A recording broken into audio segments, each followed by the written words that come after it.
MS தட்டாம்பட்டு 6th standard Chengalpattu district Tamil Nadu. உள்நாட்டு உற்பத்தி அறுவை முறைகளை பின்பற்றுதல். ஒரு பொருளின் எடையை எவ்வாறு எடை பார்க்க முடியும் என்பதை நம் அன்றாட வாழ்வில் பயன்படுத்தும் பொருட்களை கொண்டு நாம் இந்த எடை பார்க்கும் கருவியை உருவாக்கி உள்ளோம். இந்த எடை பார்க்கும் கருவிக்கு மின் தேவையோ இடம் தேவையோ வேண்டியதில்லை. மேலும் இந்த எடை இயந்திரம் சுற்றுச்சூழலுக்கு தீங்கு ஏற்படாத வகையில் நாம் இந்த எடை இயந்திரத்தை தயாரித்துள்ளோம். இந்த எடை இயந்திரத்தை தயாரிக்க அதிக செலவினம் கிடையாது. இது சிறு குறு வணிகர்கள் மற்றும் வீடுகளில் பயனுடைய வகையில் தயாரிக்கப்பட்டுள்ளது. இதை எங்கு வேண்டுமானாலும் சுலபமாக எடுத்து சென்று பயன்படுத்த முடியும். தொழில்நுட்ப விவரங்கள். முதலில் இருசக்கர வாகனத்தின் டியூபை எடுத்துக்கொள்ள வேண்டும். அதில் வண்ணம் கலந்த நீரை நிரப்பிக்கொள்ள வேண்டும். இந்த டியூபின் வாய்ப்பகுதியில் வெள்ளை நிற டியூபை பொருத்தி கொள்ள வேண்டும். பிறகு வெள்ளை நிற டியூபுடன் அளவிடும் அளவுகோலை இன்ச்சு டேப் ஒட்டி கொள்ள வேண்டும். இப்போது ஒரு பொருளை இந்த டியூபின் மீது வைக்கும் போது நீரானது அழுத்தத்தின் காரணமாக மேலே செல்லும். இதன் மூலம் இந்த பொருளின் எடையை கண்டறியலாம்.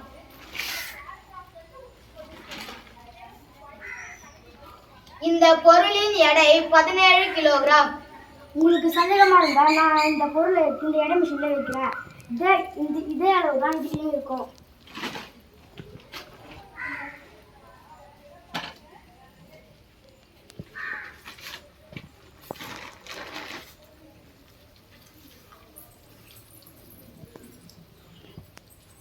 இதுல இருந்த அளவு தான் இதுலயும் இருக்குது. இது குறைந்த செலவில் தயாரிக்கும் எடை இயந்திரம். இது அறிவியல் விதியின்படி செயல்படுகிறது. இதில் 20 முதல் 30 kg வரை உடைய பொருட்களை கொண்டு எடை பார்க்க முடியும்.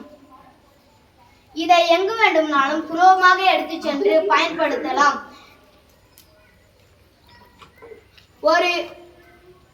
ஒரு பொருளானது பாய்மங்களில் மூழ்கும் போது அப்பொருள் இடப்பெயர்ச்சி செய்த பாய்மத்தின் எடைக்கு சமமான செங்குத்தான மிதப்பு விசையை அது உணரும் என்ற ஆர்க்கிமிடிஸ் தத்துவம் கூறுகிறது. நியூட்டனின் 3ஆம் விதியின்படி ஒவ்வொரு செயலுக்கும் எதிர் மற்றும் சமமான எதிர்வினை உள்ளது. நியூட்டன் விதி. நியூட்டனின் 3ஆம் விதியின்படி ஒவ்வொரு செயலுக்கும் எதிர் மற்றும் சமமான எதிர்வினை உள்ளது. ஆர்க்கிமிடிஸ் தத்துவம். ஒரு பொருளானது பாய்மங்களில் மூழ்கும் போது அப்பொருள் இடப்பெயர்ச்சி செய்த பாய்மத்தின் எடைக்கு சமமான செங்குத்தான மிதப்பு விசையை அது உணரும் என்ற ஆர்க்கிமிடிஸ் தத்துவம் கூறுகிறது.